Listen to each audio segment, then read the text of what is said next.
Hey, Eagle fans, I'm Thomas Mott. Welcome to Philadelphia Eagles Now here on a Monday. Yes, one day removed from, the brutal, heartbreaking loss, which I reacted to in a video just a couple of hours ago. I mean, it was yesterday afternoon, so if you missed that, go check that out here on the channel. Should have been just a couple of quick news and rumors. Again, it's supposed to be MLK Day, or it is MLK Day. Normally an off day for most, but I want to jump on here and give you guys just some quick updates for the Eagles heading into the week. Plenty more offseason focused stuff coming later on this week. Let's start, though, with really the big news why I want to jump on here. It's the Jalen Hurts injury news. So, we knew that Jalen Hurts suffered an ankle injury in that game against the Giants a couple of weeks ago. And, of course, he sat out, and then they rested him last week, and then he was able to go. He looked fine in the pocket. He looked okay yesterday. However, he was seen in a walking boot after the loss, kind of mulling around in the locker room, and then, of course, at the podium as well. And there are some reports that he could need some offseason ankle surgery because the ankle is just nowhere near 100%. It was more of a pain tolerance thing. They gave him some injections. He was good enough to play. It wasn't like it was a massive inhibitor of his overall abilities, but it is something that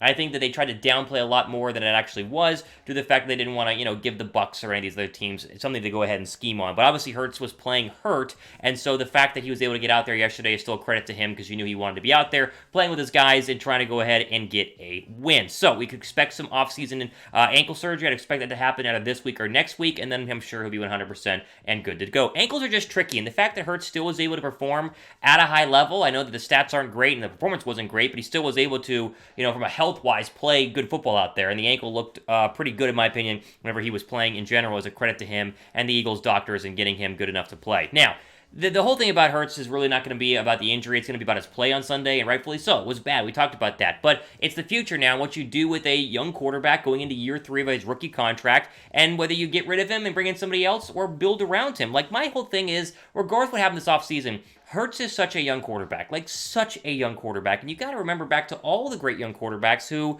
have had ups and downs. And obviously, there are some who have had a lot more ups than downs. Think about Joe Burrow, think about Justin Herbert, think about Josh Allen. But my big thing about Jalen Hurts is that I feel like we've not gotten the most that we can get out of Jalen Hurts. Like, there's so much more that is there. It's the whole thing with Carson Wentz. With Carson Wentz, I kept saying, there's more to get out of him. There's more to get out of him. Eventually, he ran out of time. And we got his 5th year. It's time to extend him and stuff. And so I think that my thoughts on Hurts is that he has to be better. He has a lot of issues, but he is just so darn young that I really think with another offseason, with the right tools around him, he can be a really good quarterback in 2022. Now, Nick Sirianni was asked about him in the post-game press conference, and you can't take much about, read into this that much. But still, he said, quote, "I feel really good with what we have in place here at the quarterback position. He had a great year. I'm really pleased with how he came along this year," end quote. And honestly, the only option if you don't want Jalen Hurts is to trade for an elite quarterback. Because, look at this. Look at the free agent options. Obviously, Nick Foles is there. Nick Foles, stop, okay? You Foles, Taylor, Jacoby Brissett, Marcus Mariota, Mitch Trubisky. Would you feel better about any of those quarterbacks over Jalen Hurts? I wouldn't. They'd be more expensive than Jalen Hurts as well.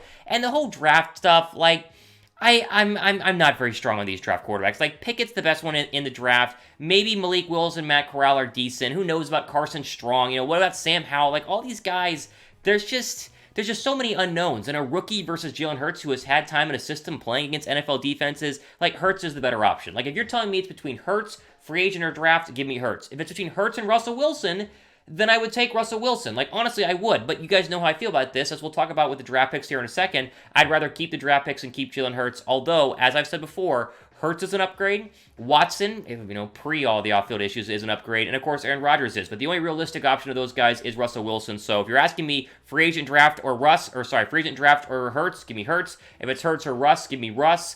But I think Hurts plus spending 3 draft picks on important, impactful positions of need is really where I want to go.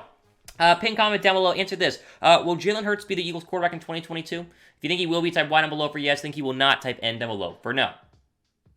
All right, we're going to get into where we are with draft picks, because now it's official where our first 3 are. This hat and t-shirt combo is currently $10 off right now. It was $40. Now it is only $30 off. Link is on the screen right now. I know it's the off season, but listen, you still got to rep the Eagles. This was me today. I did a doctor's appointment earlier this morning.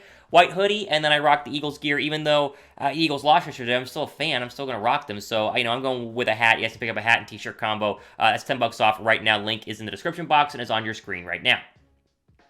Now, let's see, we do need to talk about what became official yesterday, and that was the Eagles draft pick. So obviously they still have 3 total picks in the top 19. The question was, where would their own draft pick be? Because once you're in the playoffs, it's between 18 and 32, based on how many teams obviously get into the postseason. They had 15 via Miami, 16, of course, via Indianapolis, and now officially, and while we're talking about it, 19 overall is going to be their draft pick, as I believe it's the Steelers who are going to have 18 overall. Could be wrong on that, but we're 19. That's our official one. So 15, 16, and 19. And to me, again, this is the main focus. Like, you have so many draft needs, so many holes that you can fill with 3 first-round draft picks. Like, this is a luxury that teams never, ever have. At best, some teams have 2, but 3 is unbelievable. My big draft needs, it's very simple. Defensive end, that to me is number 1. Like, they have got to get an actual legit pass rusher. If you watch TJ Watt and Nick Bosa play, like, they're game records. You need pass rusher. You do need a DB. I think a cornerback is important. Linebacker is the most important besides pass rusher, and then wide receiver. Those are your big 4. Any 3 of those 4 that includes edge rusher and linebacker, to me, is a home run for the draft. Like, imagine if they went pass rusher, linebacker, aka Nakobe Dean, and then wide receiver, or a pass rusher, linebacker, and then cornerback. Like, that would be, and they're all first-round draft picks. They're all supposed to be starters. That would be unbelievable. Here are some options. Of course, these guys will be around where the Eagles are going to pick. It's going to change. Karlaftis out of Purdue, I think, is a very good defensive end. He's one of the 3 or 4 best ones in this draft. Garrett Wilson, obviously out of Ohio State. Jamison Williams, not pictured, is out there as well. You're going to hear a lot about Ahmad Sauce Gardner, this tall, lanky corner from Cincinnati. He is a very good option to pair alongside Darius Slay, because I'm out on Steven Nelson. And then, of course, the most important one that we all want is Nakobe Dean, like the linebacker out of Georgia. You talk about Fred Warner's in his mold, instant starter, middle linebacker. We appreciate TJ Edwards and Alex Singleton, but they need a legit linebacker. Nakobe Dean is the guy that I 100% want. Either way, this draft is extremely important. Like, this draft is... It could be a huge building block to a championship-level team. And again, I just want to make this very clear. You can spend 3 first-round draft picks on 3 immediate impact starters who are then on rookie deals for 4 or 5 years. Like, that's the thing. You could get starters on rookie contracts. You don't have to pay them for at least 3 years, maybe 4, maybe even 5 with a 5th-year option. Like, this is huge. I don't think they're going to use all 3 picks and trade up. Like, to me, this is not a one-player fixes-all. Like, oh, you could go up and get Aiden Hutchinson or Kayvon Thibodeau. Like, they'd be great, but this is a multi-level, you could go pass rush, linebacker, corner, and really fix a defense that got shredded by Tom Brady on Sunday. What do you guys think? What is the Eagles' biggest draft need overall? I say pass rusher. I've gotten pushback on this on Twitter. Pass rusher to me is the biggest need. They're too old. They're too old, and it's just Josh Sweat, because Barnett has got to go. Goodness gracious. Kerrigan is going to be gone, even though, credit to him, he had his best game against the Bucs. And Brandon Graham's old. I mean, he's going to come back, but he's old. Pass rusher to me. Give me your thoughts down below right now. Now, I mentioned that we're into the offseason, and that means that we're going to do a ton of videos breaking down draft picks, breaking down free agent options, getting into the news and rumors of the day, trades, if they get rid of Jonathan Gannon, like, all that stuff is going to be covered here on the channel, so definitely go down below and hit that red subscribe button. We would greatly appreciate it. One of my first videos later on this week is going to be about the pending free agents. The Eagles have some free agents. Here are the most important 5, in my opinion. Kelsey, will he retire? I think he might. I was iffy on this, but I think losing means he might go ahead and retire. Rodney McLeod, I think that's a very important one. Derek Barnett, let him go. Steven Nelson, let him go. Alex Singleton, let him go if you're going to draft a linebacker. That's my opinion on that one. But again, those are your 4 most important ones. Kelsey's the biggest one. If Kelsey comes back, it'd be huge. He should. He's in a great place. He's still healthy, but it's a matter if he's done playing football or not. We'll see what happens with Jason Kelsey. Singleton's history. For like the right price, I like Alex Singleton, great tackler, but is he an elite linebacker, or will he ever be? Probably not. To me, the must-sign is Rodney McLeod, because they're not going to spend the early draft picks on a safety. You have Keion Wallace waiting in the wings. I let Anthony Harris walk. I don't think Anthony Harris is that great. I think he'd have a very good year. I thought he would be a lot better than he was. I think McLeod might be the most important free agent, in my opinion, not named Jason Kelsey. If you had to, Kelsey there is number 1. All right, we'll end on this. Who is the most important free agent the Eagles have this offseason? Let me know down below, and of course, I'm talk about this in upcoming videos. We're going to break down all of the free agents that they have internally, as that's where we're shifting. Like, unfortunately, we're here. It's the offseason, baby, and it stinks, but it's also kind of fun because we can break down how I and you as well can make the Eagles a lot better. So we'll talk about this a lot more in future videos. Make sure you guys are subscribed.